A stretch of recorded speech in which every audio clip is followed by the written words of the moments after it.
புதுச்சேரி வீராம்பட்டினம் கடலோர காவல்படை முகாமில் தாக்குதல் நடத்தியவர்களை கைது செய்ய முயன்றபோது ஒருவர் ஆற்றில் மூழ்கி உயிரிழந்ததாக கூறி பொதுமக்கள் போராட்டத்தில் ஈடுபட்டனர்.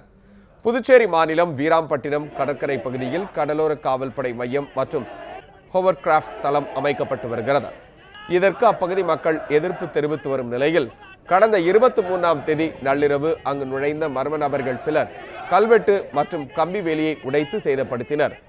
இந்த சம்பவம் தொடர்பாக கடலோர காவல்படை அதிகாரிகள் அரியாங்குப்பம் போலீஸ் நிலையத்தில் புகார் செய்தனர்.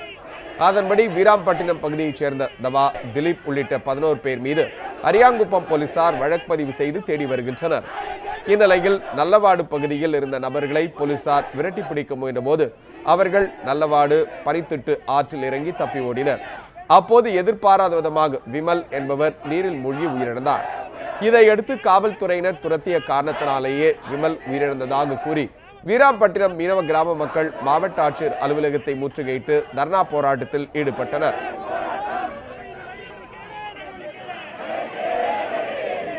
இப்படிப்பட்ட பொய் வழக்குகளை வாபஸ் பெற வேண்டும். இந்திய கடலோர காவல்படை வீராம்பட்டினத்தில் முற்றிலும் அகற்றப்பட வேண்டும். இந்த அறிவிப்பு வெளிவரும் வரை விமலின் பிரயோகத்தை வாங்க மாட்டோம் என்பதை இந்த நேரத்தில் தெரிவிக்க மனு கொடுக்க போகின்றோம்.